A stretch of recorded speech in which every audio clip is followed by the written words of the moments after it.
going? Oh, we haven't checked microphones. Hello, Louise. How are you? How are you? Oh my goodness me. There we go. There's Louise on that camera. How is everybody today? Microphones. We literally. Why are we always rushing, Lou? Why are we always rushing? Just so busy. Absolutely busy. So, can you hear me? I think I've changed microphones around. So here's me and me. And here's Louise. Can you hear Louise? Can you hear me? So it's been a very, very busy weekend, isn't it? Extremely busy week. Can everybody here sound good so far? Thank you, Susan, very much indeed. Claire, bijou, bijou, bijou. Hello to you. Here, but excellent, excellent. Wow. That sounds a bit far. Who does? Me. You. Do I sound echoey and far away? Is it right? Can you put it a bit higher up? Any better? Yes. Okay, Laura can hear us both fine. Louise has got a bit of an echo. Echo. Look at my hair. Oh my. Okay. Look at my hair, Louise. I need a cut. Louise. You gotta cut my hair. I'm not doing it again. I told you. No, you. Lockdown is over here for now. Let's not. Touch wood. Yeah, I won't be cutting your hair again. Oh please. No. Why not? Oh please for me. No. Louise is coming over in Andrew's mic only. We've got. Can you fix me? We've got two mics going, and they should be both on the same one today. Is it not working? No. I was okay. Now I'm quiet. What did you do? I got them both on that one camera now for what we were doing earlier. Cannot. Oh dear me. All right. We'll change it round then. That's okay. We'll try and quickly change things round, shall we? Let's put you onto you, because people can chat with you then. Oh, they are on you. Okay. I'm quiet, apparently. that'll be a first. You won't hear Louise at all. You're in a cave. Oh. You won't hear Louise at all now, because I've disconnected you. Oh. I shall bring you onto this one over here. I shall disconnect that. Oh, boys and girls, it is such... Bank holiday. Bank holiday was good. What did we do? Really Nothing. Yeah, we just walked and that was about it really, wasn't it? Hang on. 4. Talk again for me, Luce. Hello. Again? Hello? Yes, you should be all right. Fab. Is that any better, guys?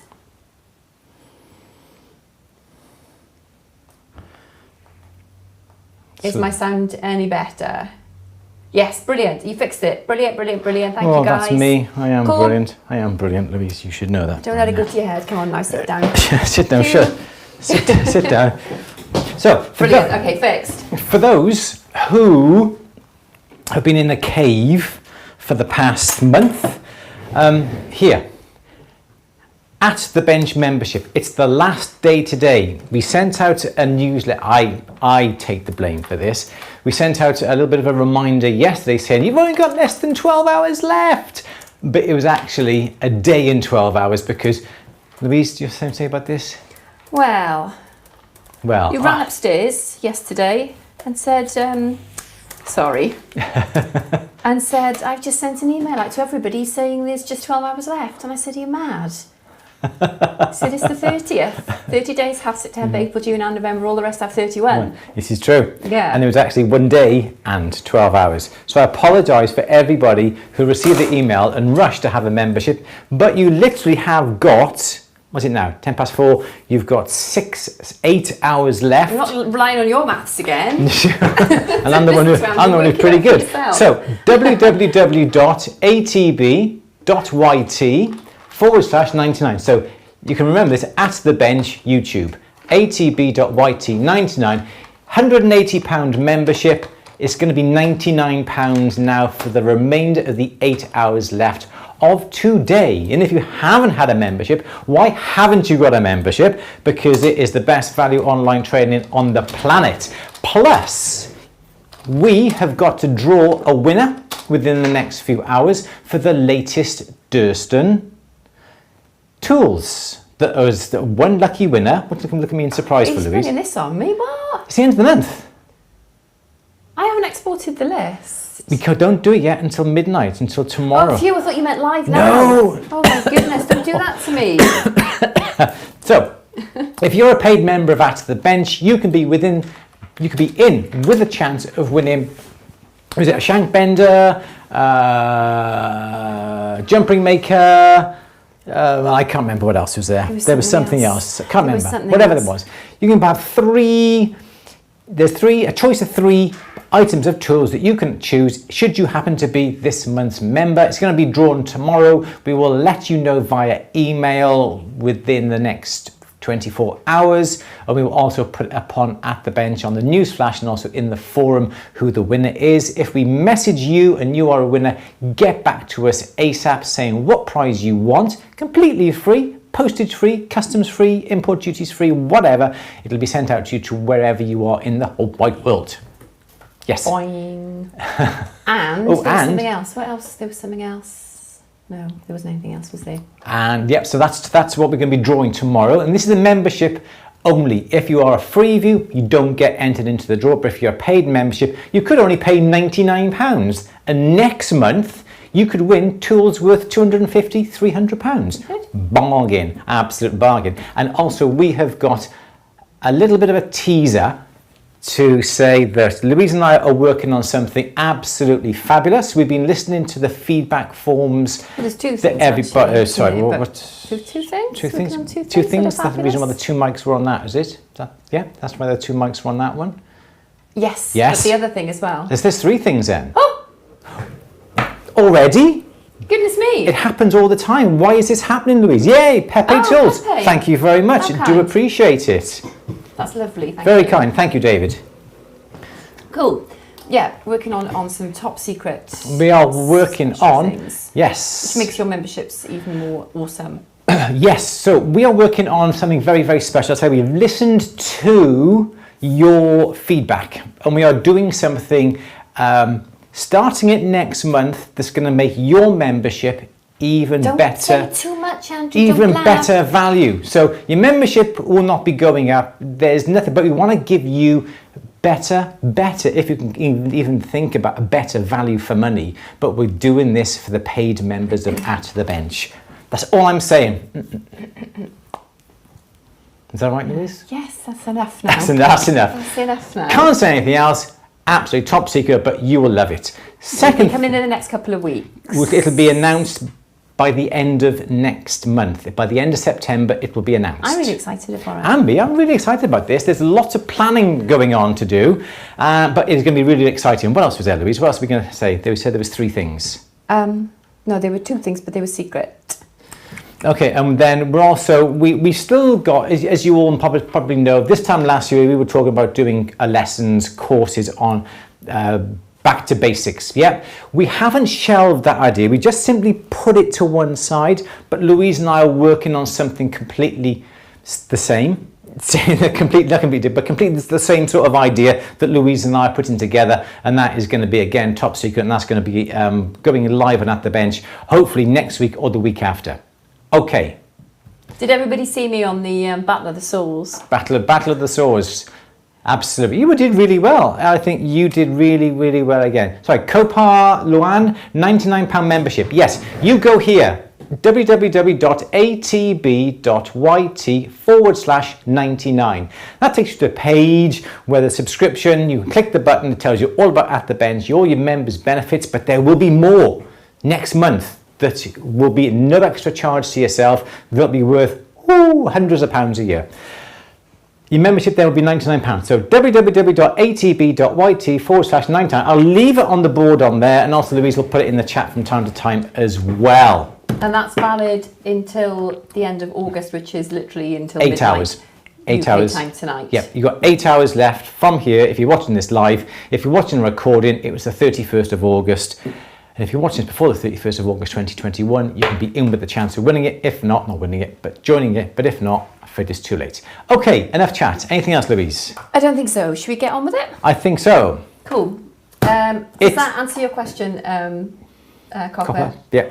I hope so. Yeah, let me know if you need any more information, please. Yeah, so Battle of the Saw Blades, everyone took part. We managed to get Louise on the camera, which is quite easy, because all I got to do is just press a button and Louise is on camera. But we also got Lee involved. Lee, Lee the all that glitters, you've seen Lee before.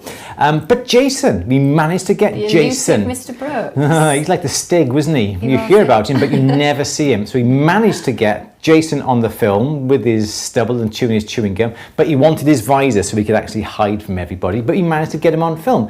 And I think everybody did a really good job. It was pretty much unanimous what blades won, and members, you can get a discount off the blades that won if you go into the forum and into the suppliers giveaway, not giveaway, suppliers discounts. There's a coupon code in there to get your discount from the blade winners website, and it's 20% off. Yes. Absolutely. Fabulous.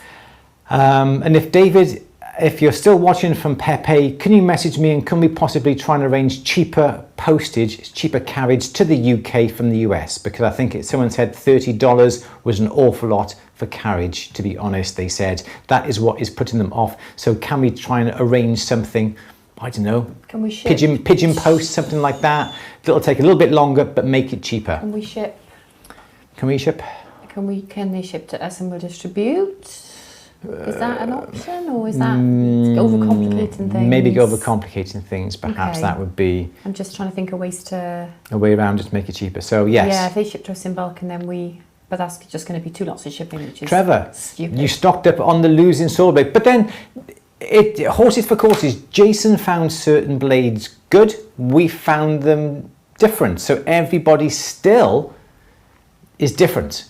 It just goes up, I think it just goes upon how the metal that you're doing, because we had the platinum blades, but we all found them slightly awkward. Perhaps they're just purely made for platinum. Who knows?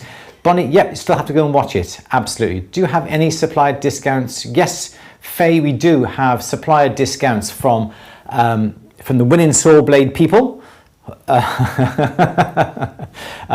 Durston, from Guesswine, from HS Walsh, from our own tools that we do supply. And that's something else that we got going on as well. I gave you a little bit of a snippet on the Facebook page, I think it was a couple of days ago, regarding something else that we're going to be producing next month as well, for everybody to practice their things on.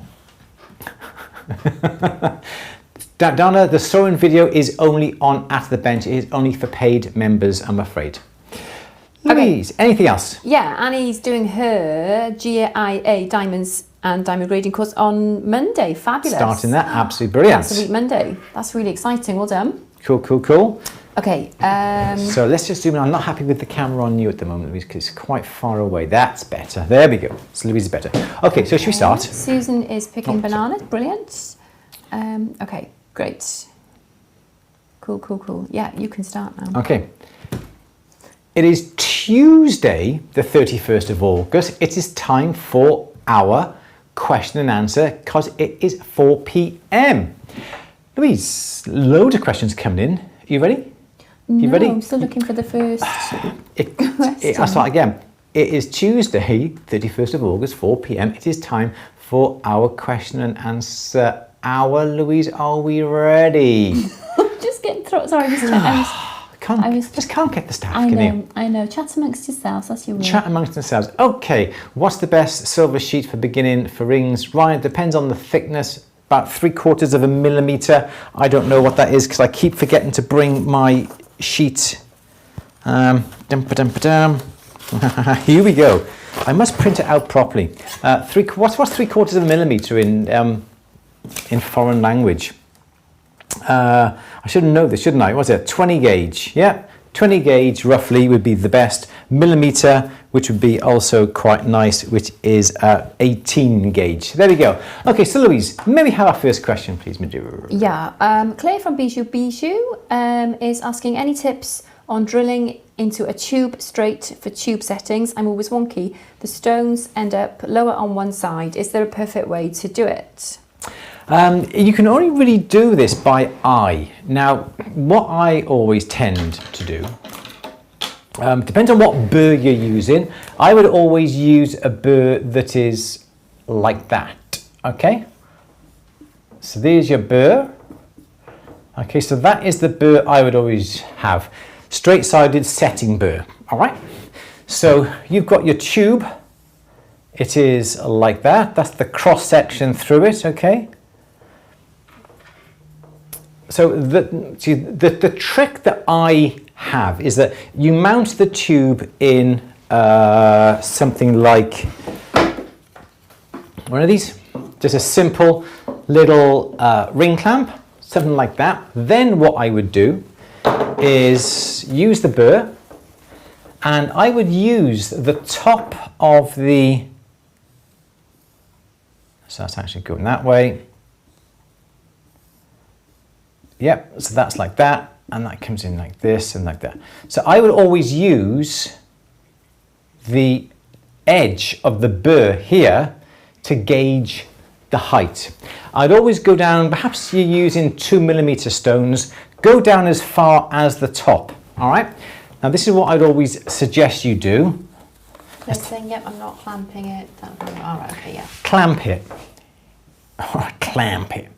So then you now should have that, okay? You go down, regardless really of what size stone you got, if you make sure that the top of the burr is flush with the top of the tube, you get it in the clamp, okay, get in the clamp, and you can bring the burr down on top of it, and you can also turn this, and the important thing is to check at this joint here. Put your eye by here, nice little eyelashes like that. Yeah, here's your eye. It's too early in the day for this. Oh, I just drop my wedge. Okay, so you're going to make sure that this top edge is level with the tube. If you do that, you know that the seat the stone is going to sit on is going to be nice and level. If you find then that you take out the burr and your stone sits too far down, okay, so here's your stone, all you got to do is take down the outer edge of your tube to the correct level. Simple, use a gentle file or a buff stick and keep turning the clamp with the tube in to get a nice even, and then what you can still do is get your eye and look at this depth between the top of the tube and the girdle. Okay, so that is the distance, and if you keep turning the tube around, your eye should be able to see that that distance here is pretty much even. Then put the stone into place, then you can burnish over the sides. So that is how I would do it. I wouldn't try and guess it, because to remove like 0.5 millimeter or 1 millimeter bit of tubing, you're not going to lose much metal, and that would be the best way to gauge that that seat will be nice and level every single time. But clamp it in something like that, or you can clamp it in one of these little bad boys as well. Okay, one of these little clamps, because you can open this up and it's got these little V's in here that you can put the tubing in. You can even put it on the bench and bring the tube, the drill down on top, hold it nice and steady, and you can turn that to ensure you get a nice seat all the way around the tube. How's that? I hope that helps you. Next question then, please, Louise. Okay, Cecil is looking to buy raw diamonds for some new designs. I know a lot of people sell them on Etsy, but I also read that most of them are illegal. What's the safest way to go about this? And I have popped in the chat, where are you based? Is that? Yeah, because I think raw diamonds, natural diamonds, so... We got some from Wards. Yeah, I would never buy anything that you can't be sure of its provenance, its origin. So I would never buy anything from something like Etsy. Apologies to the Etsy sellers out there who may be selling, but I purely personally wouldn't do it. You mean loose stones on Etsy? Loose stones on Etsy, yeah, obviously, yeah, loose stones on Etsy. If you're going to be selling them on, you have to be sure what they are. Sometimes you can't rely upon some sellers, some may be a little bit wheeler dealers, that sort of thing. So I would always buy it from a reputable stone dealer. You're not going to be paying more money for it. There's no such thing as a bargain when it comes to a stone, because of the cut, the quality and so forth. You really do get what you pay for. So if you're in the UK, AE Ward is where I would definitely buy my stones from. Superb service. Can't fault them at all, can we? Because we got a rough, didn't we? We got a rough. I don't know where they've gone. They've all gone now. They were filed away in the box. Have they? Yeah, I took inspiration from Kerry Gregory. I watched her the other week, and I've got them all. Well, not all of them, but I've started labelling them up, and they're all in. Yeah, I'm looking forward to that. Yeah. And I need a bit more time to do some of those gorgeous things with the salt and pepper diamonds as well. Yes, got some great ideas. I just need the time. So there we go. That was the best thing that we can do for you at the moment. Maybe have another question. Yeah. Bonnie has fine silver, 999 bullion, wants to cast it down and was wondering how do I get it to sterling 925? I have some sterling casting grain. Can I add that? You can certainly add that. Now you're going to be saying what would be the proportion or the ratio of fine silver to sterling to make it sterling.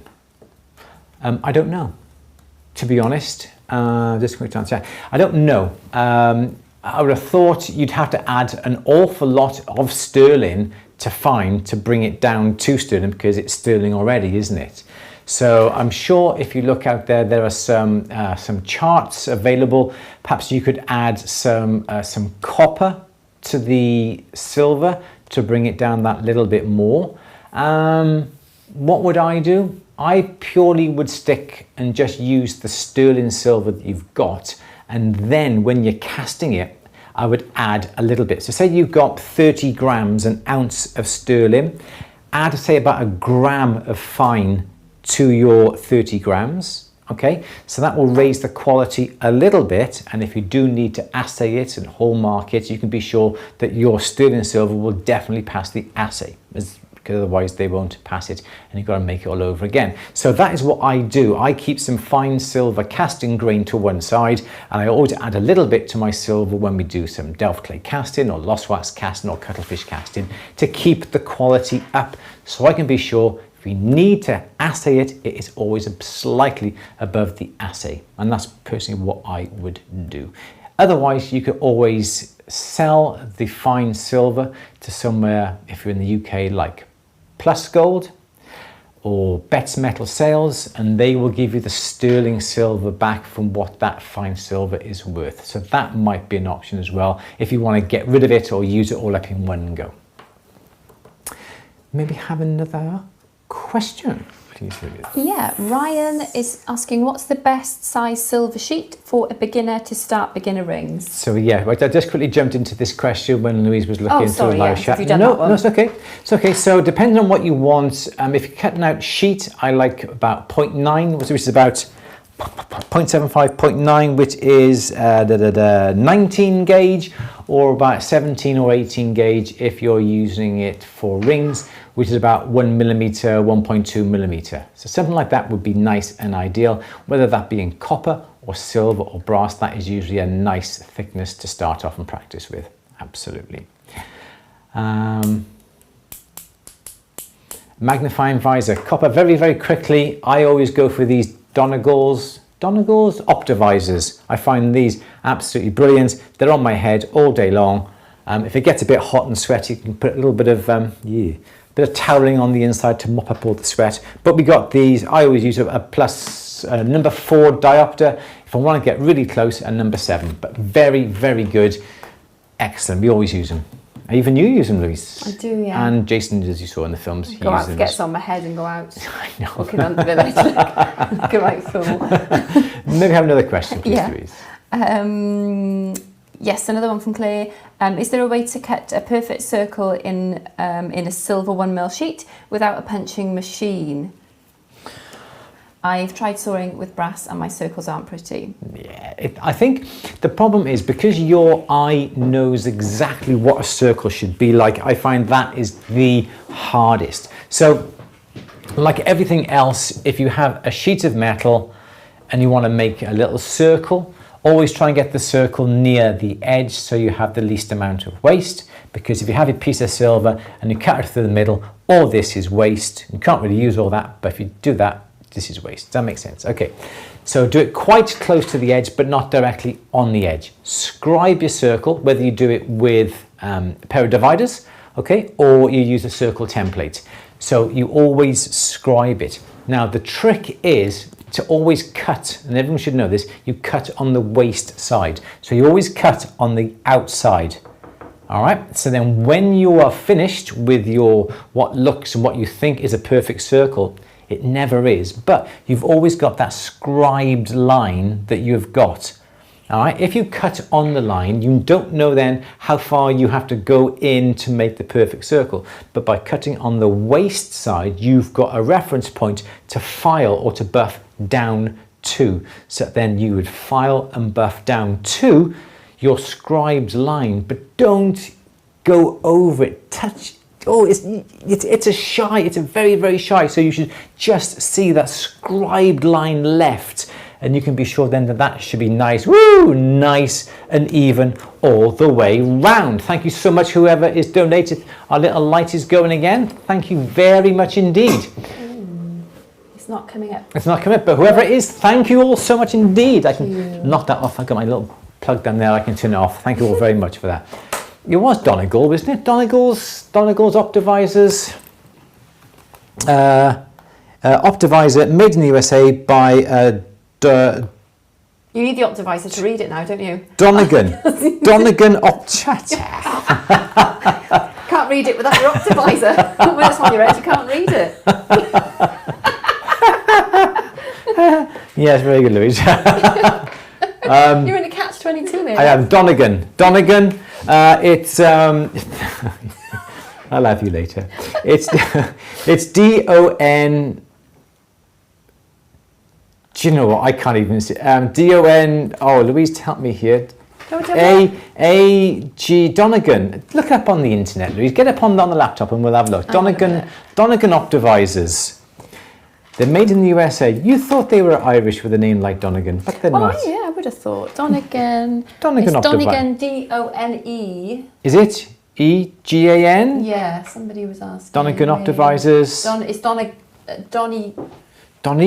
Donny? Gan. Donny Gan. They are on Amazon, but you don't. Yeah. Donegan's Saletastic, eBay. Optivisor. Donegan. See, I'm saying it wrong now. Donegan Optivisor. It is Donegan, is it? Donegan. D-O-N-E-G-A-N. Optivisor.com. Thank you. Just pop. But that's in the States. So which magnification do you said you use? I use a 4. I use a 4. It only goes up to 3.5. A 4 diopter. That's magnification times 3. There should be number 4. Number 4? Oh, sorry, yes. So that's 10-inch focal length, 2 times magnification. Double. Okay. Yes. So yeah, cool. There we are. So the DA4 10-inch focal length is what Andrew uses. Exactly. So there we go. Hope that helps. I do use a 7. The boy you got to remember is this one downstairs that it's 7. I was like this. I know. Is that the 7 I picked up? Yeah. You got to remember that the greater the magnification, the closer your head has to be to what you're looking at, and then the depth of field is very limited. So don't try and come along with a number 7 and try and saw, because you're going to bang yourself in the head with your piercing saw. Yeah. And you can also get what are these things called again? Optivisors with a little loop that spins over the front, and I've also got one of them. There should be a film going live. It should have gone live last week, but I apologise. It should be going live this week, talking all about Donegan Optivisors on At the Bench as well. Whew. Louise, may I have another question? Cool. Please. We did the sheet silver for rings, yes, didn't we did. Yeah. Joya is saying, do you have a preferred method or burr for cutting seats in prongs? Usually, it's a 90-degree setting burr. So obviously it's a 90-degree setting burr, which looks something like that. Okay, so there's your and obviously this angle here is 90 degrees. You can get a 60 degree, which is a little bit shallower. So this angle here then is 60 degrees. I always try and go with a 90 degree because that is pretty much what a gemstone is cut at. This angle here matches that angle there. That is what I would prefer when I'm cutting prongs, claws, whatever, but you've got to be careful, because what you'll find, if you look down on top of a setting, okay, and you have, say, claw there, claw there, claw there, claw there, and you use a burr, then you're looking down on top, okay, so looking down on top, so here's the burr looking down, and there's the teeth like that. What you got to remember is when you're burring the seat, sometimes the burr will grab the claw, and when you're holding it, it'll go woo, woo, woo around the claw like that, and it will mark the claw. You'll have a groove going all the way around. So the best way to avoid that happening is to use a big burr that is bigger than the gap between the claws. So that gap there, if you have a burr that is bigger than that gap, when you try and burr out here, this won't be able to spin around the claw if it catches. Have a small burr. You can rest the claw perhaps on the bench peg, so if the burr happens to catch, the burr won't go all the way around the claw, but it takes a momentary lapse of concentration, and it'll just go right around and it'll just damage the claw. So that would be my best suggestion when it comes to cutting seats. And also I have been known to use a pair of dividers to measure down the claw. Okay, so there's the claw. I use a pair of dividers to come along and I will measure down the seat, so I know from here to here. Sometimes I will come with a piercing saw, come in here and just simply cut a little shallow groove with a piercing saw. Then I have been known to come along with a triangular needle file and cut a triangular seat, or a 90 degree, which would be a square needle file like that, and I would then manually file a little groove in the claws like that, and that would be for round stones. Square stones slightly different, but for round ovals, pear shapes, that would be your best method for cutting seats. I am really thirsty. Should have brought my drink up. Another question, please. Would you like to get you one? No, I'm fine at the moment. Okay. Dana, hi Dana. We loved your yes, your Insta post. Absolutely. Your unboxing, yeah, that was really good. Thank you so much for that. I thought that was really, really cool. Thank you, Dana, for that. It's good, wasn't it? Brilliant. Thank you. Yeah. Dana is asking, quench sterling after annealing, quench sterling after soldering. I've heard different opinions and would appreciate hearing what Andrew suggests. Some people will say, if you keep quenching the silver when it's hot, the acid will go into the surface and it will leach back out. Personally, I've been doing this for over 35 years and I've never had that problem at all. If you leave your piece in the pickle overnight, for instance, sometimes it does affect the solder joints. So leaving it overnight, I would never recommend. I'd always recommend having the pickle warm because it works quicker, it works faster. Now, everyone knows I like to work fast because for me, time is money. Okay, so when I'm soldering it, I wait until that piece goes to a black hot. Black hot, a black heat. So it's black, there's no color to it, it's not red, it's not orange, it's not pink, it's not salmon color, anything like that, it is black. It's not cold, it's still blinking hot. Then you put it into the acid, take it out into the water, you can carry on working straight away. If you happen to wait for it to cool down, what are you going to do when you're waiting? And if you're waiting for that piece to cool down, it's going to take time, and time for me is money. Okay, when it's cooled down, put it in the pickle, but then you've got to wait for the pickle to take action upon the piece to get all the scale off, or the fire scale, or the tarnish, or whatever is on there. So you've got to wait again. And I think it's so laborious. So for me, I've never had a problem. We make up silver jewelry. We do lots on At The Bench as well. I've been doing At The Bench for 10 years, 11 years. I do exactly that. Heat it up, into the acid, into the water, carry on working. Work fast, work quick, save money. That is what I would personally do. So don't put it hot, right? Yes, it has to be hot, not red hot. Okay, so you don't want a glow. It doesn't want to be glowing bright red. Wait 2 or 3 seconds until there's no color on the piece and it's got the oxide on it, it's black. Then put it into the acid. As long as you hear it, when it goes in, you know that's just right. You can leave it in there for a bit longer to make sure that the pickle works, but usually 9 times out of 10 you've got some good, nice, strong pickle in there. Quenching it is all you need. Quench it in the water, carry on working with it. No worries at all. Louise, may we have another question? Yeah. Thank you. Okay, you talked about Optivisor. Lee has got a Sievert jeweler's torch, but soldering seems to take a long time versus videos I'm watching. Have to wait until an entire piece is glowing before solder flows. Is the torch producing enough heat?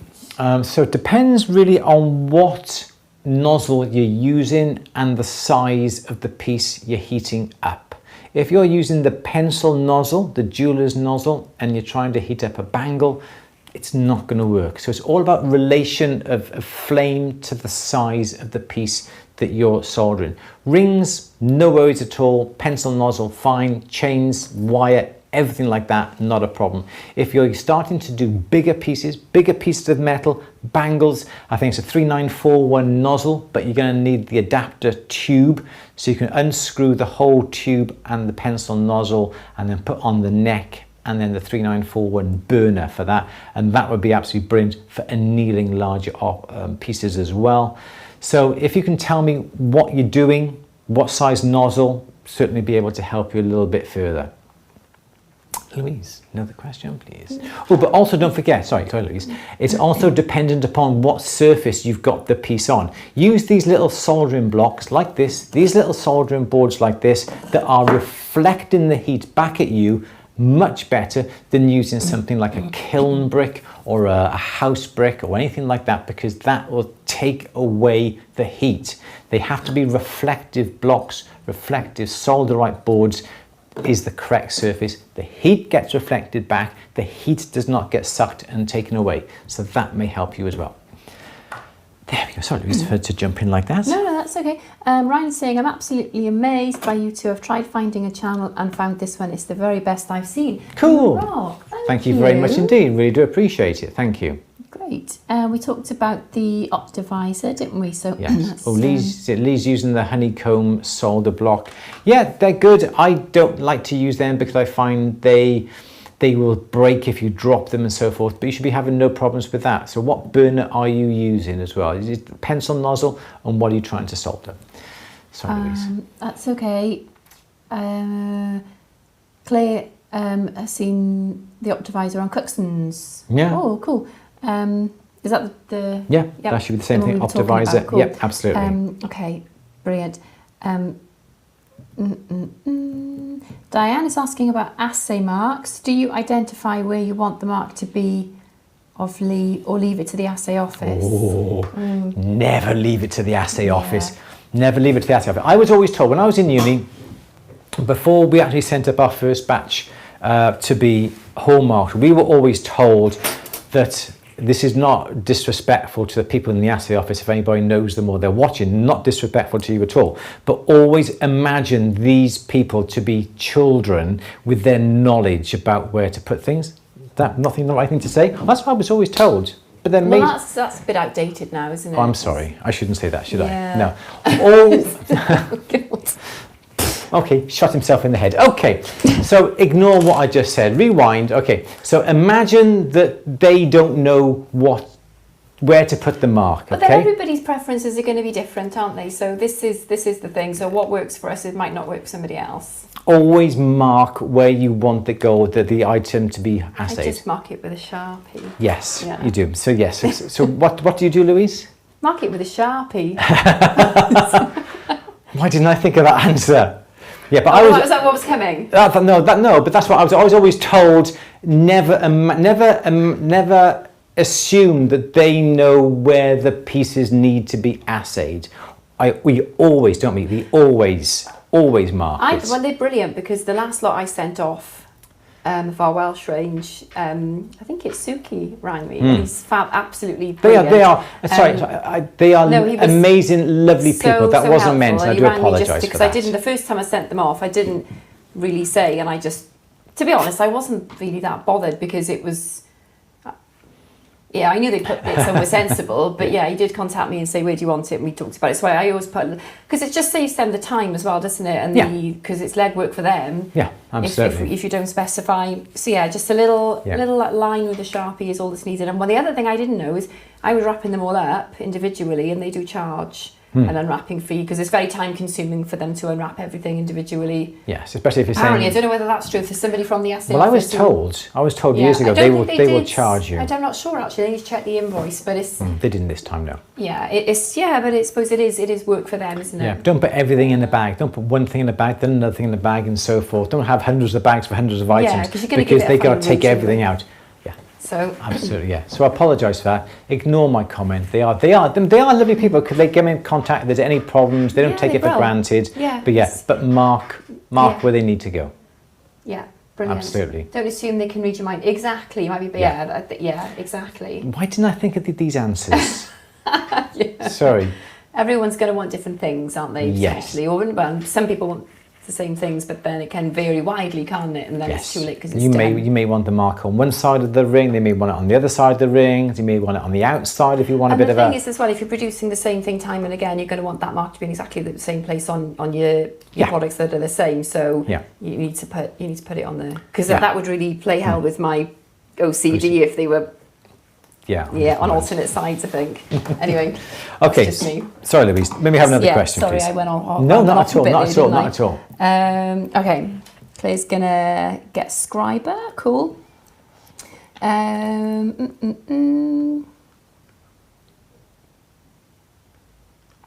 Let's have a look. Sorry. Yeah, Bonnie's school was so wrong. I've just been wanting to ask that question. No worries, Bonnie. You're more than welcome. Okay.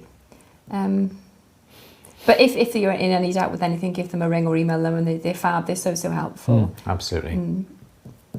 Okay, Victoria's chuffed. I've made sheet 1 mil without a rolling mill. My arm aches, but I did it, and it's even and smooth. Cool. Well done. Well done. That's fab. I think I've missed Anco's saying get 2 pairs of optivisors. Well, you can't wear 2 at the same time. Are they supposed to come out, or do the ones that we have, is there just one pair that they fall out? They can. They do fall out, because they do fall out, but they do sell the lenses individually. So in theory, you can put them, and they have little plastic, little knobbly things that go in it. But we put them there. They fall off. They hit the bench. These little plastic things wear, and we end up putting little screws just to hold the lens in place. So we've got a few of these around the place. They just literally just sit on the top. Some people say, "Oh, I don't like the restriction on your head." It just stays on the top. It's not fastened. Not that it can be fastened to your head, but it just simply rests on top of your head like that, and it just goes up and down. Yeah. I do have one around here. It does have a little, like a little lens that comes over in front of it. I don't know where it is. Oh yeah, I've seen that somewhere. Yeah, that's around here somewhere. Okay, Louise, maybe have another question. Sorry. Yeah, 2 optimisors just to have one to wear while you look for the other one. Yeah, who was asking? Copper was asking why I have 2 visors. Well, we have 2 because they're different strengths. Yes. But like you were just saying, in theory, you could just take the lens out and replace it. Around, but I think they do loosen over time. Oh, That's what's happened to the one that just falls off. You're working a bit like this, and suddenly it falls off. It goes swings, and then it falls off. But they are great. It's just because we've used them for a long time, and that's when they've gone like that. Yeah. But also then I also wear these glasses as well, and my eyes are pretty even on both sides. This is just like purely magnification glasses. These are 1.75s. These are years old now, but I use them obviously, and then I'll get my optivisor and put that on top as well, like that, and I find that pretty good. And then by the time you have your COVID visor over the top of that, she's out here, and I can get nowhere near the bench. Absolutely, yeah. Have another question, please. Okay, David. Hi, David. Been having trouble soldering small pieces, i.e., 22 gauge jump rings and such. I would love some guidance on flame size and type of solder best for this. So 0.64 of a mil, 22 gauge. Oh, Silver Soul, thank you very much indeed. Hey! And our lights up here are flashing, but you can just about see. And our lights under there are flashing as well under there. Thank you very much indeed. Really do appreciate it. Thank you so much. Very kind. Thank you, Silver Soul Jury. Much appreciated. Flame size. 0.5 millimeter, 0.6 of a mil, just to solder. I've got nothing that fine in my little drawer. Let me just double check, see what I've got. I got some, got a little bit of wire here. Let me just quickly do this if I can. Got my there it is there. I've got some wire here. This wire is 1 mil. Okay, so I'm just quickly bend this around just to try and join it. Okay, so this is purely just coming together just to make a particular shape. Okay, on goes the optivisor because I really do need to see. Can we come onto this camera, and how close can we go with this camera here? In focus, come back a bit, there we go. All right, so I've got a piece of silver wire. This is 1 mil. It's all I got to hand. Obviously this isn't prepared or anything like that. We will cut through that to make a nice, there's no blades, Louise. There's no blades in my saw. There's no blade. Let's just grab one of the used blades. Okay. So let's just quickly. Loads of blades kicking about. Oh, I do have plenty of used blades over there from our saw blades challenge. Okay. Let's just quickly just cut through. Okay. So really quick. This is 1 mil. I know you're dealing with 0.5 mil, but the size really doesn't matter too much. Okay. Can hardly really see this. Isn't a really good. Flux. My favorite flux is borax. So let's get a bit of borax going on here. Okay, back onto this camera. Borax on the joint, like that there. Put that back up there.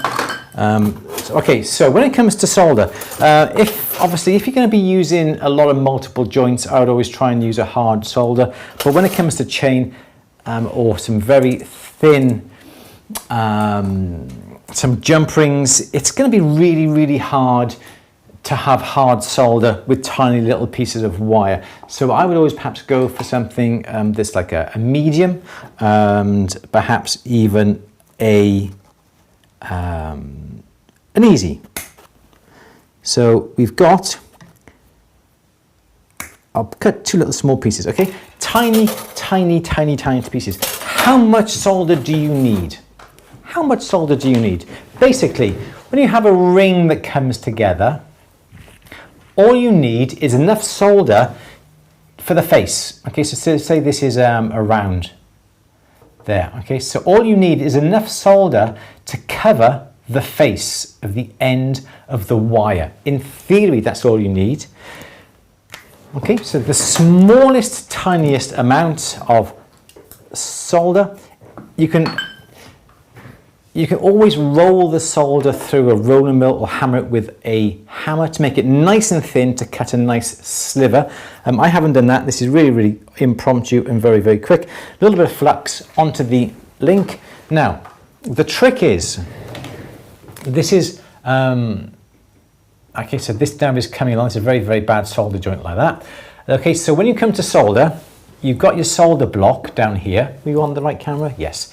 Here's your solder block. Okay, so here's your ring by here.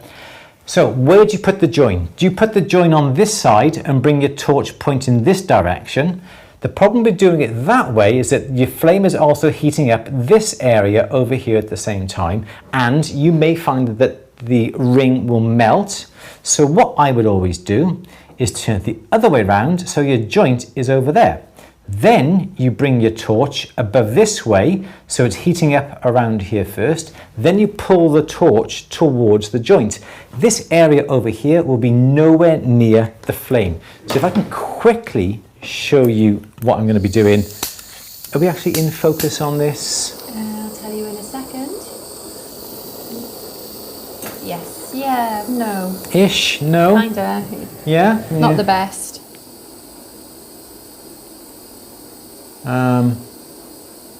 There. That's better. Is that better, Louise? Just let me catch up. Yes. Yes. Yep. Okay. Sorry about that. Okay. So here's my link here.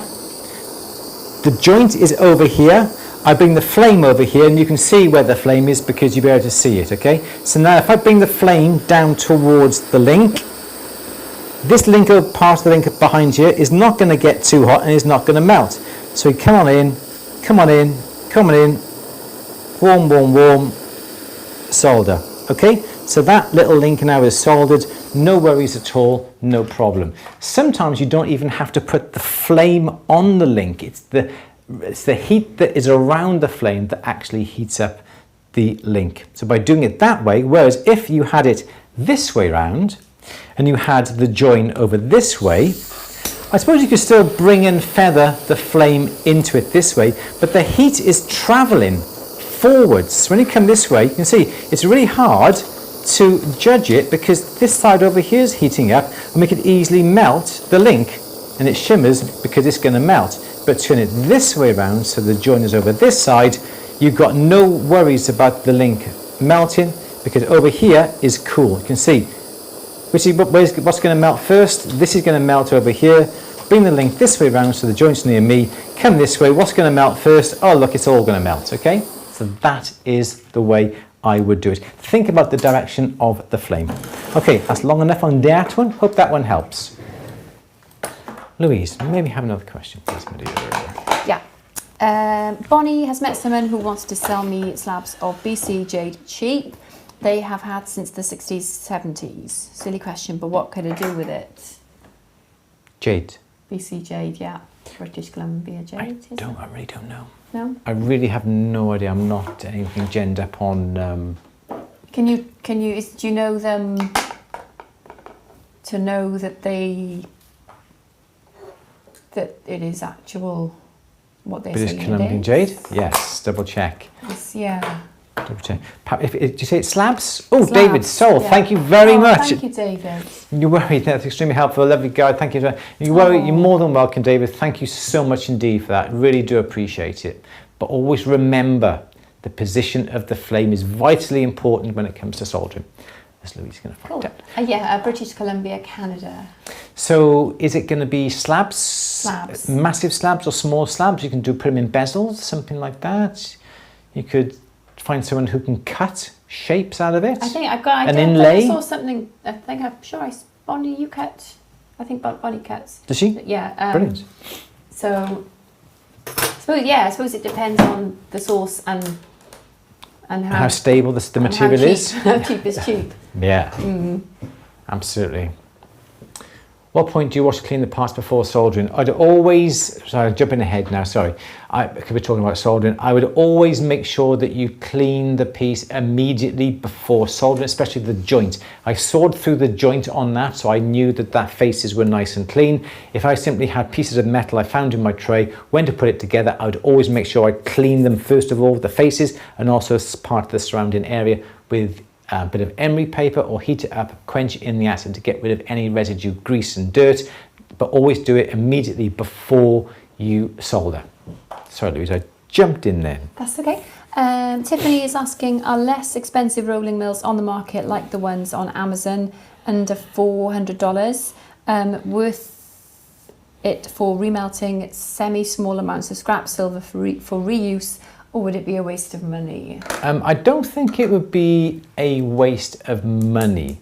I don't think that they are made for heavy usage. I think if you're just melting small little amounts of silver or gold into small ingots or just melting it upon your block, you could pass it through a few times. Don't try and take things down too much. There's been lots of people saying that their gears are shearing off and they're stripping the teeth because they are cheaper materials, and this is why rolling mills such as people like Durston are the price they are, because they are manufactured to amazing standards, and obviously you have to pay for the quality and the standards they produce. So these cheaper rolling mills that you can buy, some people have had them for years and years and years, that's great, but it depends upon the usage. You can't be putting big thick ingots through, or trying to roll down bits of wire for time and time again, expecting the same results as you would do as if you bought a rolling mill that was twice, 3 or 4 times the price. They are only good up to a point. Sometimes the rollers are slightly uneven, so one is slightly wonky, so when you put the metal through, it'll bend like a banana. It'll bend like a banana. Tilly, Tom and Tiny. Remember Tilly, Tom and Tiny? No. I'm a tortoise, just reason to Tilly, Tom and Tiny. We're the tortoise TV. 1, 2, 3. It's a banana. You sound like you didn't have to adenoids out, that guy. Okay, so that's beside the point. So you can't expect a cheap rolling mill to have the same quality or the same finish or the same expectancy of the pieces you're putting through it as you have an expensive rolling mill. So yes, they are good up to a certain point. If you're finding that you're using them all day, every single day, want to be doing melting down, rolling down sheet, rolling down wire, and you're using it time and time again, use it until it breaks, then throw it away, then save your money and then buy yourself a good quality rolling mill. Durston, obviously, I always recommend. The best thing about Durston at the moment is that they are having lots of offers on their website. They will often sell items with damaged boxes at 20 or 30, 40 pounds less than the proper price. So you could bag yourself a fantastic discount. And also, if you're a member of At The Bench, you will always get discounts off your favorite suppliers, such as Durston. I think we've got 15% off Durston products if you use the code that is on the forum under supplier discounts. So you can bag yourself a bargain. And that 15% would even come off your damaged boxes as well. There you go. Next question, please, Louise. I think we'll have 2 more questions, I think, today. So about 5 then.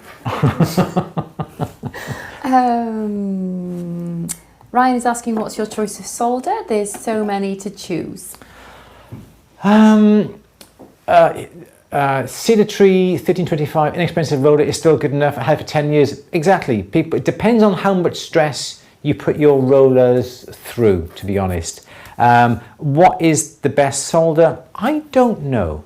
I admittedly buy my solder from either from Cookson's or from Betts Metal Sales. I haven't had any problems at all with it.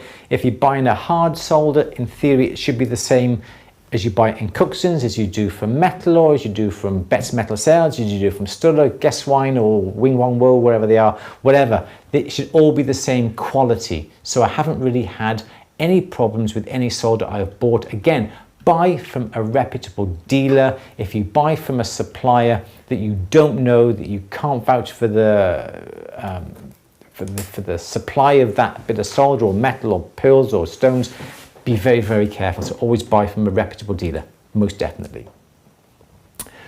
Louise. Yeah.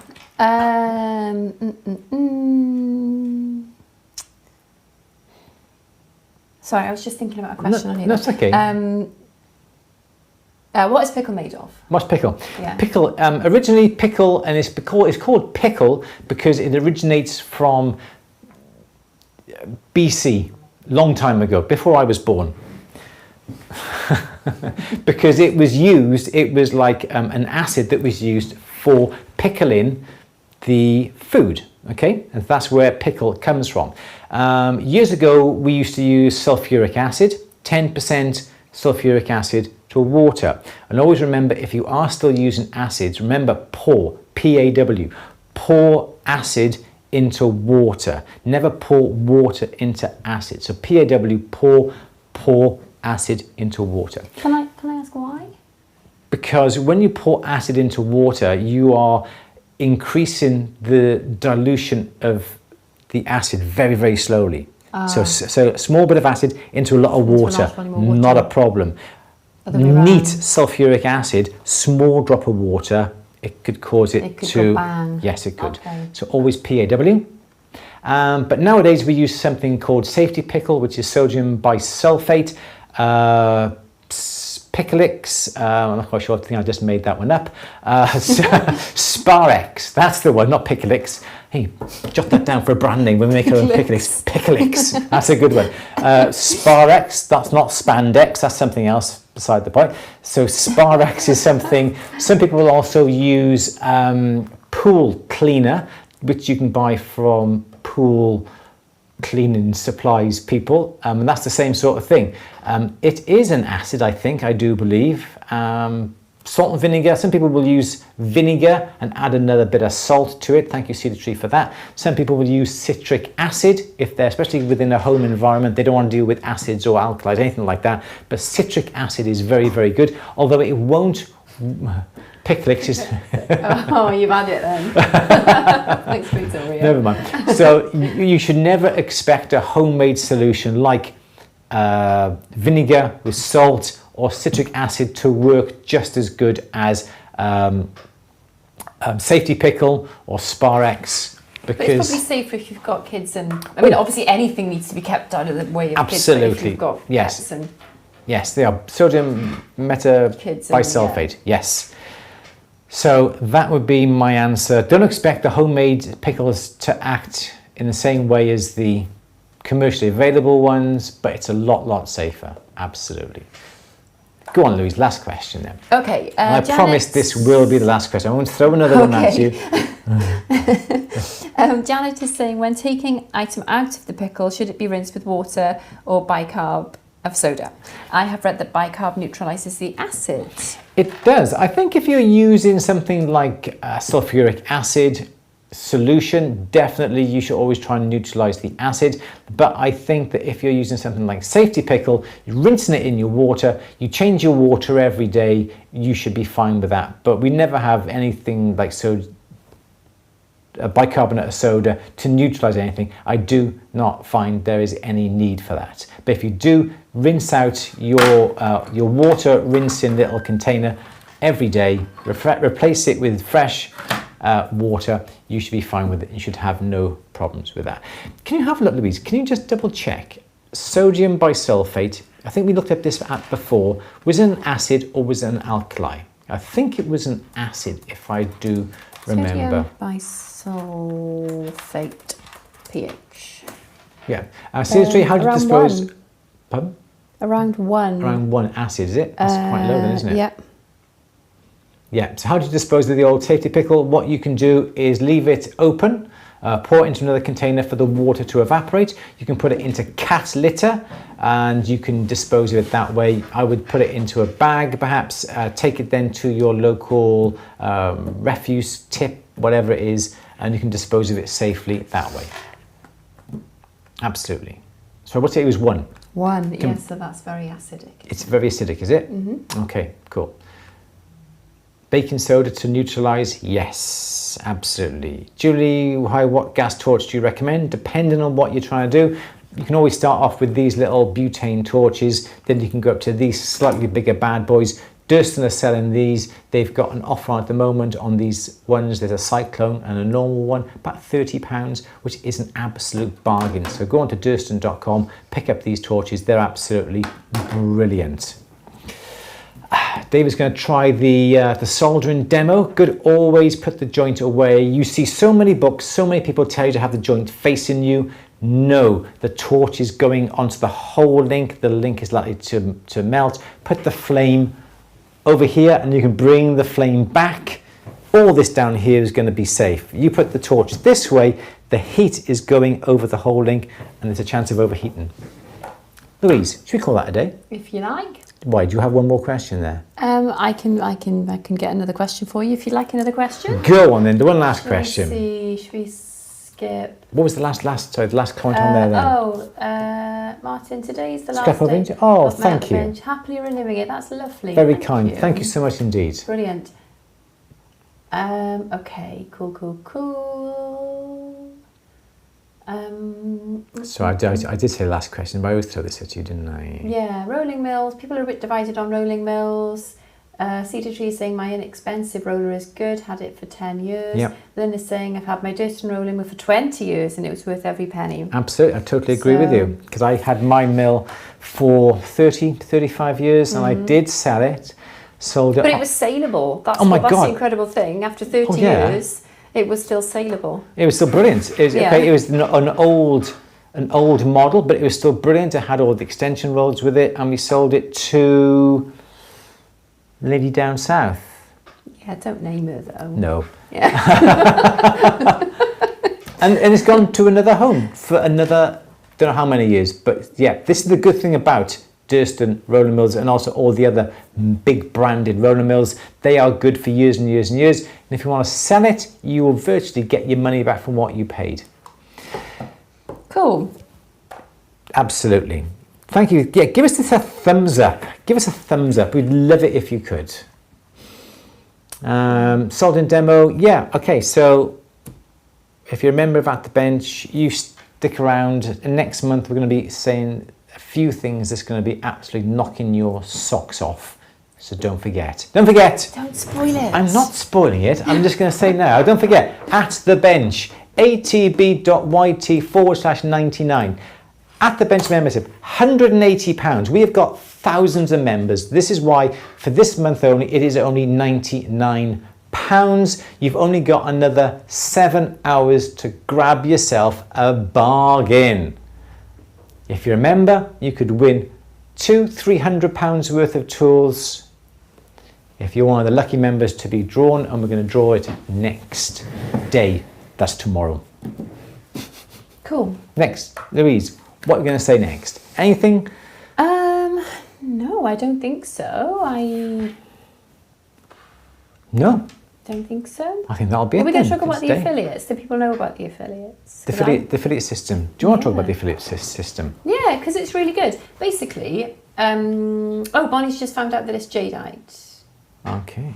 Cool. I still would like to see a picture. So if you put one on the forum, that'd be fab. Yeah.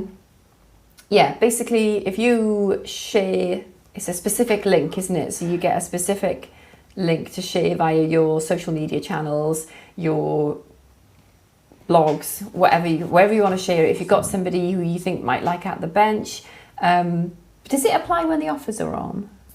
Yeah. Okay, so yeah, so if you know anybody who might want a membership sometime in the next However many hours are left, send the link via on the dashboard. You've got your affiliates. Which is on the. It's on the right somewhere. Is it on the main page? Affiliate code. Yeah, affiliates. There's a code. You can copy your code. You can post it to your social media channels, your blogs. You can share it willy nilly, and then for every. Whenever somebody clicks on it. Yeah.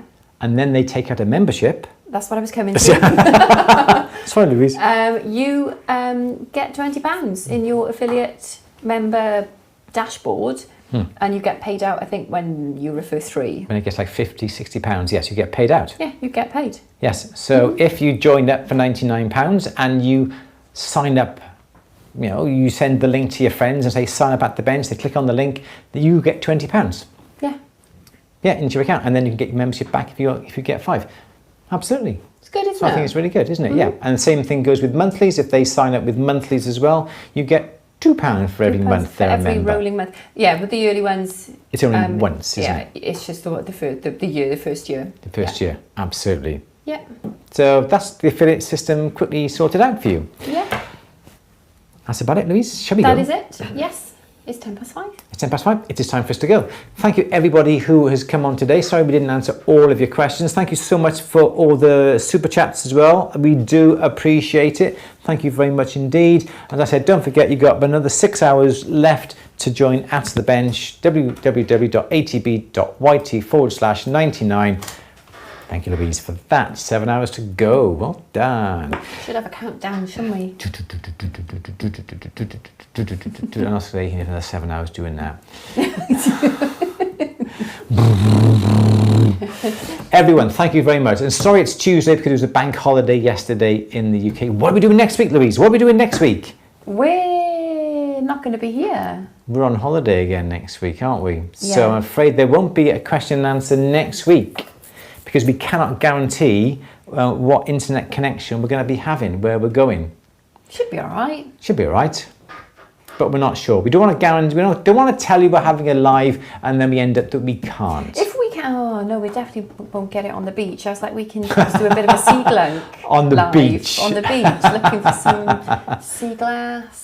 I think the forecast is supposed to be pouring down with rain. Yeah. Well, that's great because there'll be nobody on the beach then, will there? Perfect. My perfect day. All right. I'll tell you what we'll do then. Keep an eye on social media for what's happening next Monday. There may be a live, there may not be a live. So do keep an eye out on social media channels, Instagram, Facebook.